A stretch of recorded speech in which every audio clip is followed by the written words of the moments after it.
Hey, what's going on out there? I'd like to welcome you all to Water Your Soil. So this video is going to be about how to protect your credit score against a recession. Because like I've been telling people for the last couple of months here on this Water Your Soil channel, things are trending towards a recession. They are. The economists are saying it.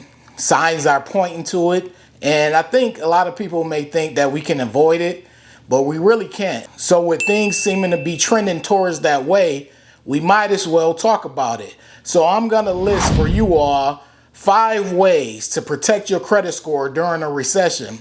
Now, let this video be a reference point. This is something that you could come back to in the future whenever the recession does pop off, because I have a strong feeling it will pop off. Now, it's no guarantee that it will pop off, but the chances of it popping off is more greater than it not happening. So the best thing about this Water Your Soil channel is I like to talk about preparation. So in terms of preparation, you want to be prepared just in case.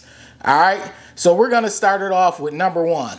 The number 1 way to protect your credit score during a recession is income, of course. Now, granted, during a recession, your income may be compromised. You know, maybe you'll get laid off, or maybe your hours will get reduced, or maybe you'll have to go part-time from full-time. So your money is not the same. So you'll really have to tread lightly now that your income is changed and it's not the same. And some of you, your income may not change. And if your income doesn't change and you're not someone who's laid off or have your hours reduced, you still want to keep in mind and prepare like it is, because recessions are unpredictable. You never know what's going to happen during a recession. So you always want to keep that in mind and be able to forecast and treat your finances as if your hours may get reduced or you may get laid off. So whether that means throwing money into a high yield savings account or just saving money in general and keeping that in mind, that will help protect your credit score, because that leads to number 2.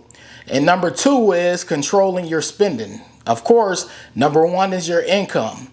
Number 2 is your spending. Because let's say you are someone who has been laid off or you have your hours reduced, you're going to have to be careful and pay attention to your spending.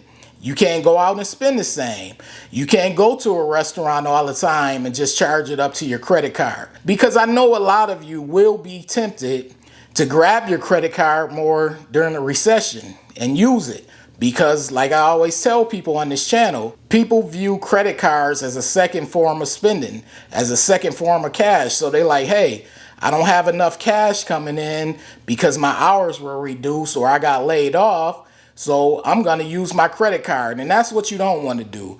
You don't want to use your credit card to compensate for a lack of cash. Because if you don't have the money to pay off what you spend, it's going to impact your credit score, and it's going to impact your credit score in a negative way. And when it comes to protecting your credit score, you're not protecting your credit score if you're spending money on your credit card with money that you can't afford to pay off. Because all that's going to do is increase your utilization, and it's also going to increase your debt. And of course, the higher your debt, the harder it is to pay it off. And if your income is short and you don't have enough money coming in, how are you going to pay it off? You won't be able to pay it off anytime soon. Then you're going to get hit over the head with credit card interest.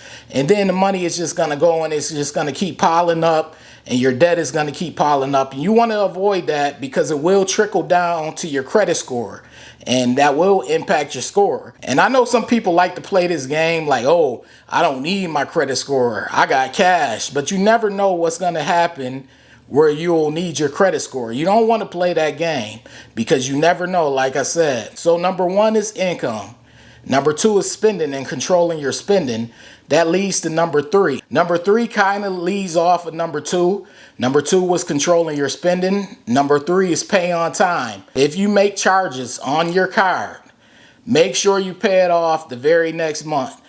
Don't try to be slick and carry over balances, because you never know when it will catch up with you. So don't think you're going to trick Experian, TransUnion, and Equifax and you just say, hey, I could just spend, and I don't have to worry about paying it off, and it's not really going to impact my credit score, because it will.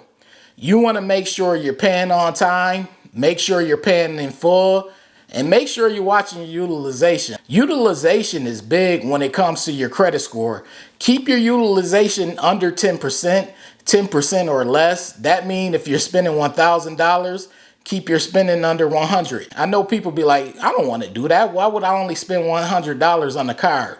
There are other options as to keeping your utilization down and not only spending $100, but whatever option you choose, whether it's keeping your utilization under 10% for the whole month or paying before your bill comes out, whichever one it is, make sure you keep your utilization low, under 10%, and make sure you pay in full and pay on time. Those things are important when it comes to protecting your credit score. Make sure you're doing both of those things. So now we're at number 4. And number 4 is interesting because number 4 is similar to number 2. Number 4 is keep your hard inquiries low. Because as some of you may know, when people do have a lower income, whether they got laid off or their hours got cut, they're going to be looking for extra money from somewhere. And a lot of times, the way how people look for extra money is either through personal loans or through credit cards.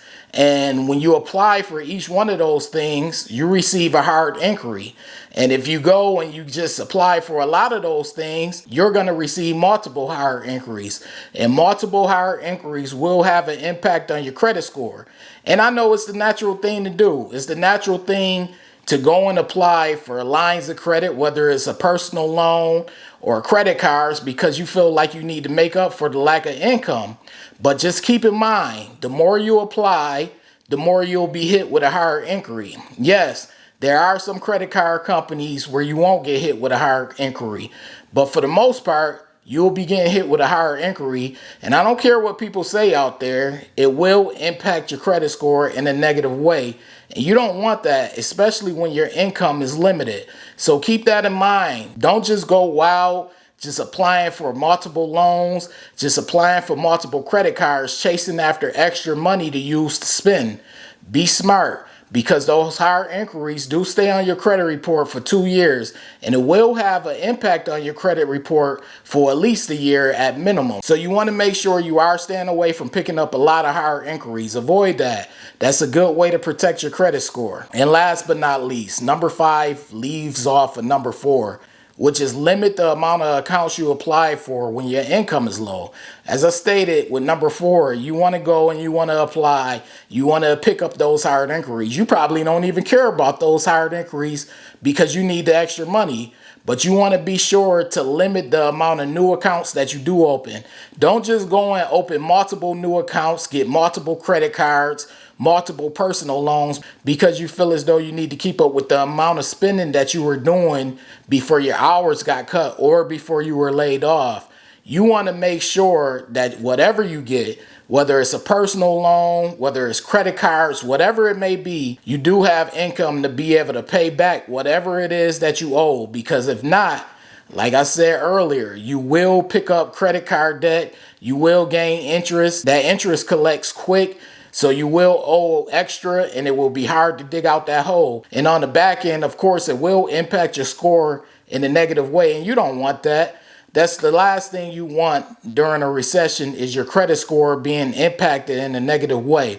So those are the 5 tips that I have, 5 ways to protect your credit score during a recession. Like I said, it's not guaranteed that we're going to have a recession, but it sure is looking that way.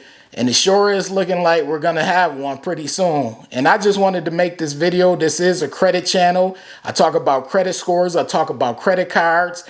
I talk about how to avoid credit card debt. So it's my responsibility to share those things with you on this channel. But anyways, if you're new here and you're feeling the vibe, this is Word of Your Soil. Be sure to hit the subscribe button. Turn on all notifications. That way you don't miss a future video, because I do post often. Also, this goes to every single one watching this video. Be sure to hit the like button. The like button is your way of showing support to this channel. It gets the video circulated. The algorithm pumps the video out to other people. Other people may need to see this video, especially with us being on the verge of a recession. But anyways, this is Word of Your Soil. I appreciate you all for watching, and I'm out. Wait. Before you leave, be sure to check out the description box below. That way you can have all the credit resources from Water Your Soil. Also, be sure to hit the subscribe button, the like button as well, all right?